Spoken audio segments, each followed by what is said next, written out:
Greetings, this is Frosty Thundertrot of Thundertrot Permaculture. Today I'm going to start a series of videos to make up for the fact that I've been unable to do any sort of content whatsoever. On May 29th, while I was at my day job, I dropped a 400-pound chunk of asphalt onto my left foot. Fortunately, since I was wearing protective shoes, I didn't lose my foot, but I did suffer a severe injury, and I'm still off work until the beginning of September. So today the tractor I'm going to talk about is the Ford 9N, 2N, and 8N. Since, well, it's a tractor I actually have. This right here is a 9N. These things are named that because they came out in 1939. They were quite a game changer at the time, having a hydraulics in the form of a PTO right here and 3-point lift. As you see right now, I got it hooked up to my disc. Haven't really ran the tractor since May. I wonder if the battery's even charged up. Now the 9N has a 3-speed manual transmission and a 23 horsepower 4-cylinder Ford engine. This one here has been converted to 12 volt. There are a few great things about this tractor. Number one, the price. These tractors running sell for around $1,000. If you brush them up and restore them, you might be able to get up to $3,000, but they are, great tractors in that regard. Another thing about them is they sold so many of these tractors that even though they're really, really old, parts are dirt cheap and readily available. Now, some people ask, how can you tell the difference between the 9N, 2N, and 8N? There's a few telltale signs. Right here, this support that comes up from the frame of the tractor to the front axle. On the 9N, it is an I-beam. On the 2N and 8N, it is a rolled tube. Next up, the 9N and the 2N, instead of having running boards, just have a spike to put your feet on. And the 9N and 2N, they have the pedal control. They have the foot controls here underneath the seat. The 8N with the running boards move the controls up here, which is much, much easier to use. See, I'm 6'6" in real life, and trying to get my feet under me back onto these pedals is very, very hard for me to do. So that is definitely one big drawback of this tractor for me. But if you are a more normal sized person, 5'9", 5'10", it would be great, no problems. This here is your PTO and hydraulic engage.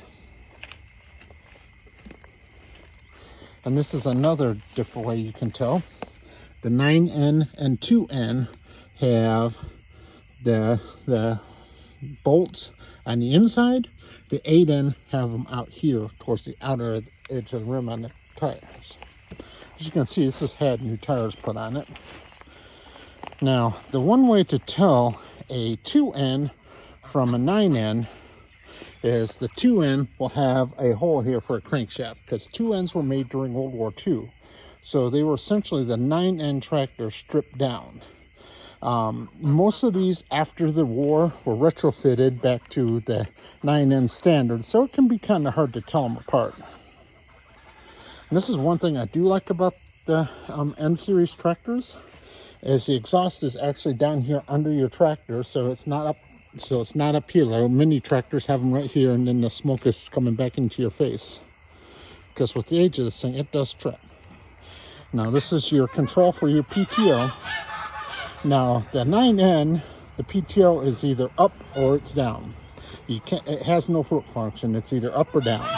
which is a limitation of this tractor since it was, you know, the first one.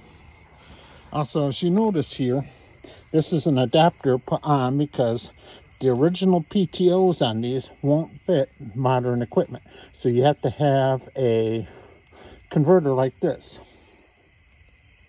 Also, this is a live PTO. That means this PTO is physically connected to the drive gears here and this differential. So if you got an attachment going and you try to slow down and that attachment is whirling or whatever, it will push the tractor forward.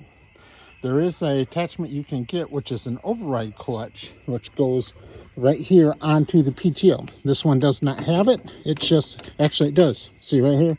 You hear that clicking? So this is an override clutch. What that means is that if it's still spinning and I'm stopping the tractor, this will start spinning freely and the tractor will stop. Without that override clutch and conversion kit, if I'm trying to stop and the equipment I have attached is still whirling, it will, you know, push the tractor forward. It can be a bit of a problem if you're not prepared for it. Now, what can this tractor still do here in 2024? It'll pull a 2-bottom plow. 2-bottom 12-inch plow is great on this tractor. It will pull a 6-foot disc pretty easily. It will mow. It will run a 5-foot, you know, brush hog easily. It will run a flail mower pretty easily. It will even run a square baler. It will run a hay rake. It will not, however, run a hay bine, and it will not run a round baler. Round balers require more horsepower than this can offer. These are still a great value, being under $1,000 and still being able to do a lot of work. If you're looking for a first tractor and you're not too tall, I would highly recommend it. This is actually the second 9N that I've had experience with. This one is the one that I actually own and use. But when I was a child, my second foster home, we had an 8N. Now the 8N has a 4-speed transmission, and some of them have what's called the Sherman transmission, which means they'll have a high-low shifter right here on the side, the transmission, to be able to put it in lower gear. Because another thing that this cannot do is it cannot run a tiller implement, because since the PTO is live feed, you know, the speed at which the PTO spins is directly related to the speed at which the tractor is moving.